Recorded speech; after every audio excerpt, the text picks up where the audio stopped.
কীভাবে আমরা বানিয়েছি যেন কালাকান খাচ্ছি, অসাধারণ। মানে এতে কোনো ছানার প্রিপারেশন নেই, দুধের প্রিপারেশন নেই, কিন্তু গোবিন্দভোগ রাইস আর নারকোল অসাধারণ, ফাটাফাটি।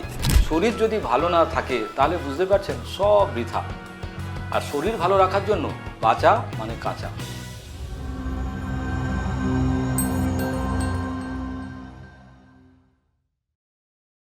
নমস্কার, সবাইকে অসংখ্য ধন্যবাদ। আজকের এই প্রোগ্রামে বাঁচা মানে কাঁচা। বাঁচতে গেলে আমাদেরকে কাঁচা খাবার খেতেই হবে। যতই আমরা ভুলভাল রাস্তায় চলে যাই, যতই আমরা ভুলভাল প্র্যাকটিস করি না কেন, কাঁচা খাবার যদি আমরা না খাই তাহলে কিন্তু সুস্থ শরীর মোটেও আমরা পাবো না। কারণ আজকের দিনে দাঁড়িয়ে আমাদের বিজ্ঞান অনেক উন্নত, অনেক হসপিটালস, অনেক ডাক্তার, অনেক ওষুধ, অনেক জিনিস আমরা তৈরি করে ফেলেছি। কিন্তু তার সঙ্গে তৈরি করে ফেলেছি diabetes, blood pressure, cancer, ulcer. ছোট থেকে বড়, বড় থেকে বুড়ো সবাই আজকে যন্ত্রণায় ছটপট করছি, সুস্থ হতে পারছি না। এক হসপিটাল থেকে আরেক হসপিটাল, এক ডাক্তার থেকে আরেক ডাক্তার।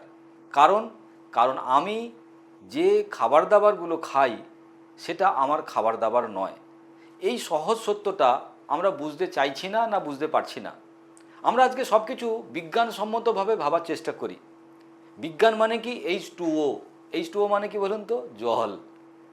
আমরা যে অক্সিজেন নিই O2, এটা হচ্ছে বিজ্ঞান। আচ্ছা, এই বিজ্ঞান যখন এসেছে, সে যখন এসে বলেছে এটা H2O, তার আগে কি জলটা জল ছিল না? আজকে বিজ্ঞান যখন এসে বলেছে আমরা যে অক্সিজেন নিই, অক্সিজেন মানে O2, এটার আগে কি অক্সিজেন ছিল না? অক্সিজেন অনেক আগে ছিল, যখন কিনা বিজ্ঞান আসেনি। আজকে মানুষের সবথেকে বড় যন্ত্রণা, মানুষ বিজ্ঞান ছাড়া কিছু বিশ্বাস করতে চাইছে না। এই যে আমি কথাগুলো বলছি, এই কথাতেও আপনার মনে হচ্ছে ঠিক মনে ধরলো না স্যার, বিজ্ঞান ভিত্তিক কথাটা লাগছে না। কারণ কি? কারণ আজকের যারা বিজ্ঞান ভিত্তিকভাবে কথা বলে তারা প্রোটিন, ভিটামিন, মিনারেলস, কার্বোহাইড্রেটের কথা বলে, এবং তাদের পরিণাম দেখুন না, ঘরে ঘরে আজকে মানুষের অসুখ।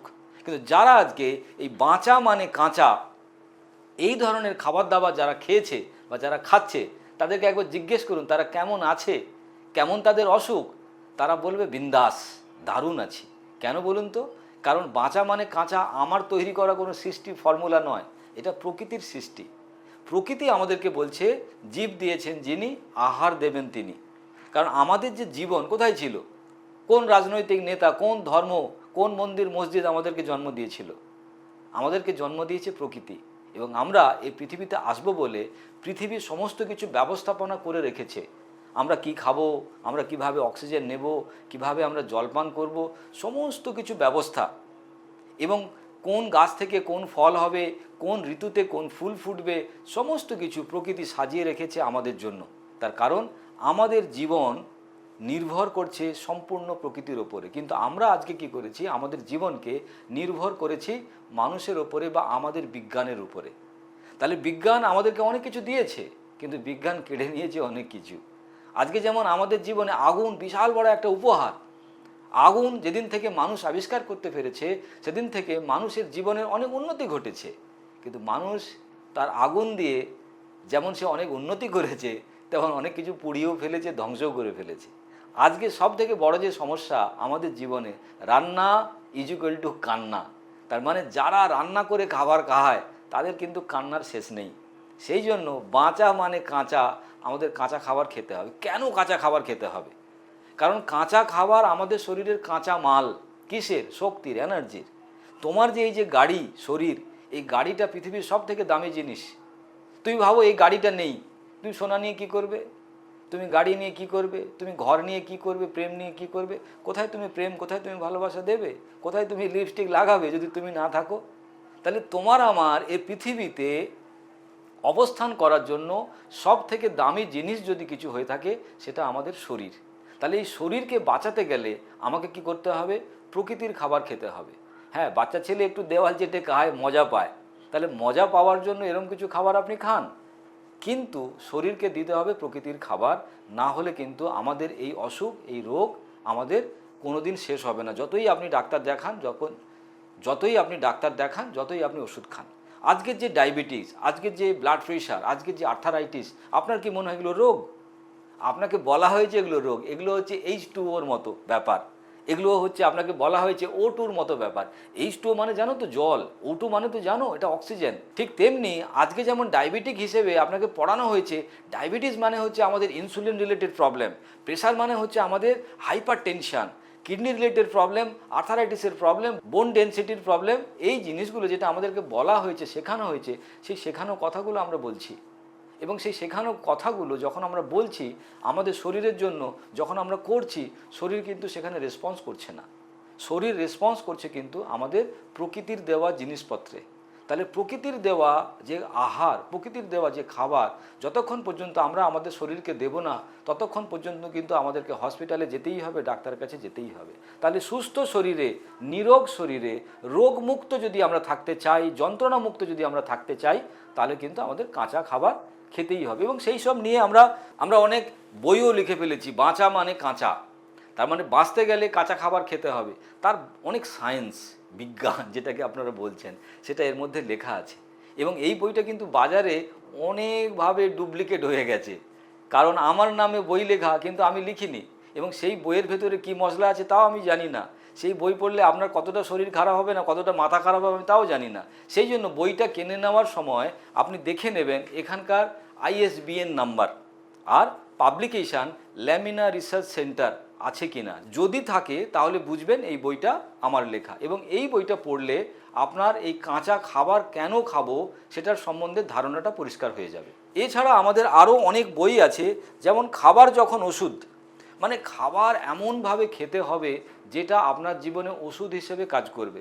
আজকে গরু যে খাবারটা খায় সেটা তার জীবনের ওষুধ, পাখি যে খাবারটা খায় সেটা তার জীবনের খাবার, আবার সেটাই তার জীবনের ওষুধ।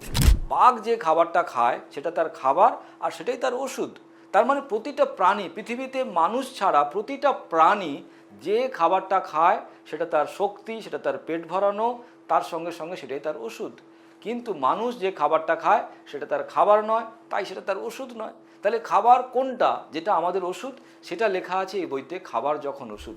এই বইটাও পড়ার সময় কিন্তু ISBN নাম্বার এবং পাবলিকেশান দেখে নেবেন, ল্যামিনা রিসার্চ সেন্টার, নাহলে কিন্তু আপনাকে ঠকতে হবে। ভুল বই পড়ে আপনি তখন বোকা হয়ে যাবেন। তো এর সঙ্গে সঙ্গে আমাদের আরও অনেক কিছু বই, সুস্থ জীবন, শরীর ও মন, তার মানে শরীরের সঙ্গে মনের একটা সম্পর্ক। আমাদের মন যদি ভালো না থাকে তাহলে কিন্তু পেট খারাপ হয়ে যাবে, চোখ খারাপ হয়ে যাবে, চুল উঠে যাবে আমার মতো, কিংবা চোখে চশমা লেগে যাবে। তার কারণ মন ভালো নেই। এই মন আজকের দিনে শুধু আমার নয়, সবার ভালো নেই। সুতরাং সেই মনটাকে ভালো রাখতে পারলে আমাদের শরীর কিন্তু অনেক সুস্থ হয়ে যাবে। কি করে মন ভালো রাখা যায় এবং মনের সঙ্গে শরীরের কি কানেকশান, সেই ব্যাপারটাও কিন্তু এখানে আমরা বইতে তুলে ধরেছি। এবং আমাদের যত রোগ, ইন্টারনাল যে মেডিকেল চ্যালেঞ্জ, সেই মেডিকেল চ্যালেঞ্জের পেছনে কিন্তু আমাদের এই মনের ভূমিকা বিশাল। সুতরাং এই বইটা আমরা পড়লে আমরা বুঝতে পারবো যে আমাদের কোন রোগের জন্য কোন মন খারাপ এবং কোন মন খারাপের জন্য কোন রোগ তৈরি হয়েছে। তার মানে আমি যদি আমার রোগ সারাতে চাই তাহলে আমার মনটাকে ঠিক করে নিতে হবে। খুব রেগে গেছেন, আপনি জানবেন পরের দিন জ্বরে পড়ে যাবেন।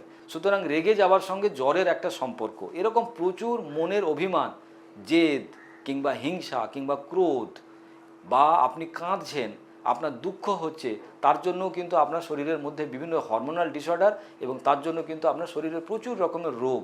সেই রোগগুলোকে যদি আমরা জানতে চাই তাহলে আমাদের মন সম্বন্ধে একটু জানতে হবে। তো বেসিক্যালি আমরা আজকে এখানে রোগ নিয়ে বিশেষ কথা বলবো না, কারণ আমরা প্রচুর ভিডিওতে অনেক অসুখ নিয়ে কথা বলেছি, রোগ নিয়ে কথা বলেছি। আজকে বেসিক্যালি আমরা যেটা করব, আমরা আমাদের বাচ্চাদের জন্য, বাড়ির সবার জন্য একটা অসাধারণ খাবার বানাবো, যেটা কিনা বাঁচা মানে কাঁচা, এই ফর্মুলাতে, মানে কাঁচা খাবার, এবং সেটা হবে মুখরোচক। তার কারণ আমাদের বাড়িতে, বাঙালি বাড়িতে মিষ্টি একটা বড় প্রিয়। মিষ্টি, রসগোল্লা, পান্তুয়া, ল্যাংচা, আহাহা, অসাধারণ, জিলিপি। কিন্তু সেই খাবারগুলো আমাদের শরীরে কিন্তু বাড়িয়ে দেয় ইনফ্লেমেশন, সেই খাবারগুলো বাড়িয়ে দেয় আমাদের শরীরের অ্যালার্জি, সেই খাবারগুলো বাড়িয়ে দেয় আমাদের সুগার, প্রেশার এবং শ্বাসকষ্টের প্রবলেম যাদের আছে তাদের এই সমস্ত রোগ বেড়ে যায়। কিন্তু আমরা যে খাবারটা আজকে বানাবো সেই খাবারটা বাড়ির সবাই খেতে পারে, এবং সেটা না কোনো আগুন, না কোনো চিনি, না কোনো দুধ, না কোনো এই ধরনের খাবার যেটা কিনা আমাদের বাইরে থেকে ভেজালজাত জিনিস কিনতে হবে, তারপর সেটাকে প্রসেস করতে হবে। তাহলে এটা আমরা সবাই বাড়িতে বসে বানাতে পারি, আমাদের মনের মতো সন্দেশ। সেই মনের মতো সন্দেশ বানাতে গেলে আমাদের লাগবে গোবিন্দভোগ চাল, শুকনো গোবিন্দভোগ চাল। কি করে করব দেখিয়ে দিচ্ছি। তার সঙ্গে নেব একটু নারকোল, ছোট ছোট করে নারকেল টুকরোগুলো কেটে নিয়েছি, সেটাকে আমরা প্রসেস করব। এর সঙ্গে আমরা নেব একটু বাদাম, কাজু বাদাম। আর এটাকে মিষ্টি করতে হবে, তার জন্য আমাদের লাগবে কি খেজুর। আর একটু বেশ সুগন্ধ তৈরি হবে, তার জন্য আমাদের লাগবে অল্প খানিকটা এলাচ। আমি অনেকটা নিয়েছি, কতটা লাগবে না, 1-2টা এলাচ হলেই হয়ে যাবে। তো এই সমস্তগুলো জিনিস দিয়ে আমরা আজকে একটা সুন্দর সন্দেশ বানাবো। চলুন আমরা দেখে নিই কী করে সন্দেশ বানাতে হয়। তো প্রথমে আমরা গোবিন্দভোগ যে রাইস বা চালটা, সেটা আমরা শুকনো একটু নেব, গুঁড়ো করে নিতে হবে। সো মোটামুটি 1 কাপ চাল আমরা নিয়েছি। এর সঙ্গে কি করব, এই যে নারকেলটা আমি ছোট ছোট করে কেটে রেখেছি, এই নারকেল কুচি এর সঙ্গে একটু মিশিয়ে নেব। আর এটা আমরা বেটে নেব। তার মানে গোবিন্দভোগ রাইস আর ছোট ছোট টুকরো করা নারকেল।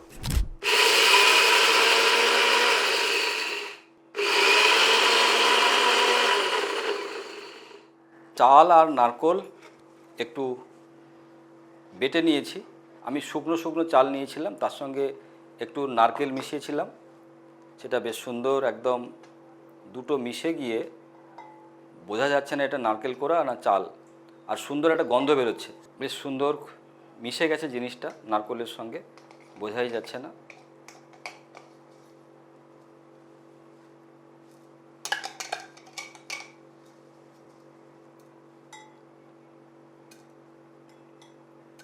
গোবিন্দভোগ আর তার সঙ্গে নারকেল। এরপরে এই বাদামগুলোকে আমাদেরকে সুন্দর করে একটু বেটে নিতে হবে। বাদামের সঙ্গে আমরা বাটার সময় কয়েকটা এলাচ এখন থেকে দিয়ে দিই, যাতে পরে আর বাটতে না হয়। বাদাম আর এলাচ,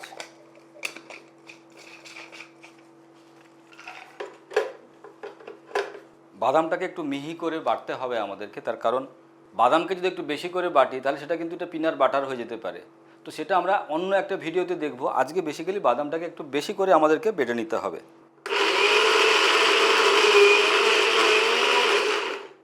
বাদামটা বেশ শক্তপোক্ত হয়ে বাটা হয়েছে, একটা বাটারের মতো একটা ফিল তৈরি হয়েছে। বাদামটা দেখুন কি সুন্দর একটা মন্ড হয়েছে, মানে পেস্টের মতো হয়েছে আর কি। তো এটা কি করবে, আমাদের এই গোবিন্দভোগ যে চালটা আছে তার সঙ্গে যে আমরা একটু নারকেল দিয়েছি, সেটাকে একটু পেস্ট বা একটুখানি ধরে রাখতে সুবিধে করবে। এরপরে আমরা কি করব, আমাদের যে খেজুরটা আছে সেই খেজুরটা সুন্দর করে আমরা বেটে নেব। সো খেজুরটা আমরা এবারে বাটবো। তাহলে একটু বীজটা ছাড়িয়ে নিই, কারণ না হলে বাটা মুশকিল হয়ে যাবে। অলরেডি আমরা গোবিন্দভোগ চাল, তার সঙ্গে একটু নারকেল আর আমাদের এলাচ আর বাদাম এটা পিষে নিয়েছি, মানে বেটে নিয়েছি। এরপরে আমরা খেজুরের একটা পেস্ট বানাবো। এরপরে আমাদের শুরু হবে সন্দেশ তৈরি করার আসল ফর্মুলা।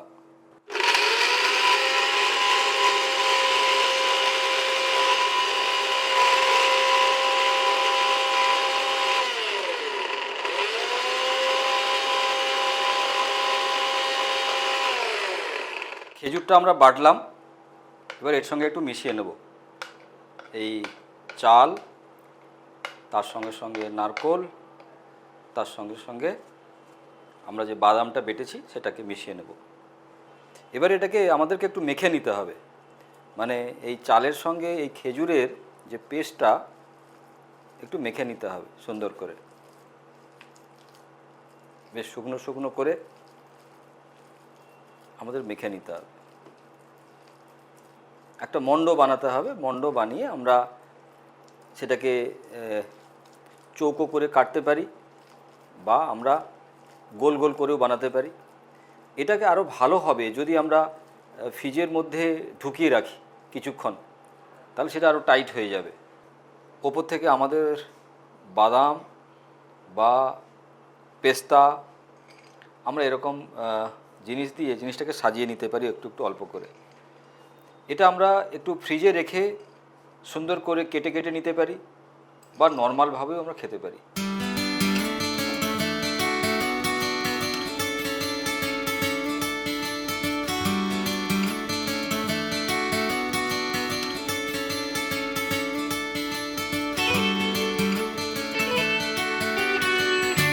আমাদের সন্দেশটা তৈরি রেডি হয়ে গেছে।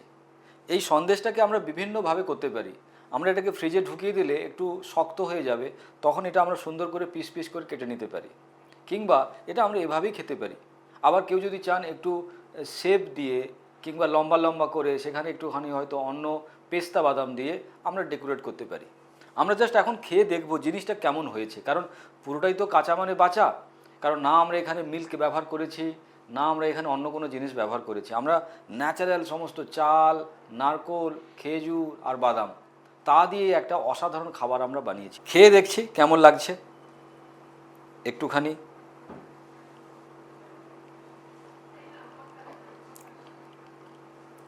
ও মানে যদি আপনাকে এটা না দেখানো হতো কীভাবে আমরা বানিয়েছি, যেন কালাকান খাচ্ছি। অসাধারণ, মানে এতে কোনো ছানার প্রিপারেশন নেই, দুধের প্রিপারেশন নেই, কিন্তু গোবিন্দভোগ রাইস আর নারকোল অসাধারণ, ফাটাফাটি। এলাচের গন্ধটা এত সুন্দর লাগছে বলে বোঝানো যাবে না। গোবিন্দভোগের চালগুলো যেহেতু একটু শক্ত আছে, মুখে গিয়ে একটু ক্রাঞ্চি ফিল হচ্ছে, অসাধারণ। মানে আমাদের যারা বাড়ির বাচ্চারা বিভিন্ন রকম মিষ্টি খায়, বিভিন্ন রকম চিনি দিয়ে বা দুধ দিয়ে, ছানা দিয়ে, নকল সাবান, শ্যাম্পু দিয়ে এ সমস্ত দুধ বা ছানা তৈরি হয়, সেই সমস্ত ছানা বা দুধ খেয়ে মানে বুঝতে পারছেন মানুষের কী ধরনের শারীরবৃত্তীয় প্রবলেম, তারপরে তো মানুষের এত রকমের রোগ। তো আজকে যারা আমরা একটুখানি মুখরোচক খাবার খেতে চাই, বাড়ির বাচ্চারা বা যাদের প্রচুর ডায়াবেটিস নেই, ডায়াবেটিস লোকেরাও খেতে পারবেন, কোনো অসুবিধা নেই। কারণ আমরা যেভাবে বাঁচা মানে খাবার দাবার খাই, তাতে আমরা একটু আধটু এটা খেতেই পারি। কারণ আমাদের জিভের একটা স্বাদ মিনিমাম আছেই, সেই স্বাদটাকেও আমাদের মাঝে মাঝে বাঁচিয়ে রাখতে হবে এই ধরনের খাবার দাবারের মাধ্যমে, যে খাবারগুলো আমাদের শরীরকে ভালো রাখতে সহযোগিতা করবে। কারণ শরীর যদি ভালো না থাকে তাহলে বুঝতে পারছেন সব বৃথা। আর শরীর ভালো রাখার জন্য বাঁচা মানে কাঁচা। আজকে বিভিন্ন রকম রোগ নিয়ে যারা আমাদের সঙ্গে কথা বলেন, তাদেরকে আমরা বলবো আপনারা এই ধরনের বই পড়ুন, কিংবা আমাদের যে ওয়েবসাইট dharasamir.com কিংবা fionaherbal.com, সেখানে গিয়ে কিছু সামান্য প্রশ্নের উত্তর দিয়ে আপনারা আপনাদের সমাধান পেতে পারেন। ডিটক্সিফিকেশনের মাধ্যমে, সুপারফুডের মাধ্যমে, বা কি খাবেন, কতটা খাবেন, সে সমস্ত কিছু আমরা আপনাকে প্রেসক্রাইব করে দেবো। আর যদি ব্যক্তিগতভাবে আপনি আমার সঙ্গে যোগাযোগ করতে চান, নিশ্চয়ই যোগাযোগ করতে পারেন, আমরা আপনার সঙ্গে কথা বলবো। আপনাদের এরকম যদি কিছু খাবার আপনারা খেতে চান এবং সেটা যদি জানতে চান, আমি আপনাদেরকে শিখিয়ে দেবো সেটা কিভাবে কাঁচা মাধ্যমে বা কাঁচা তরিতরকারি বা আমাদের ফলমূল দিয়ে সেটা আমরা তৈরি করে খেতে পারি, এবং সেটা আমাদের সুস্থও রাখবে, স্বাস্থ্যকেও ভালো রাখবে, মনকেও ভরাবে। সো মাই ডিয়ার ফ্রেন্ড, আজকে বাঁচা মানে কাঁচা এই প্রোগ্রাম থেকে আমরা বিদায় নিচ্ছি। নেক্সট আমরা আবার এরকম বিভিন্ন রকম এপিসোড নিয়ে আপনাদের সামনে আসবো। কাঁচা খাবার দিয়ে কিভাবে আমরা সুস্থ থাকবো এবং আমাদের মনটাকেও ভরাবো, সেসব নিয়ে আমরা কথা বলবো। আজকে এখানেই বিদায় নিচ্ছি। নমস্কার, ভালো থাকবেন।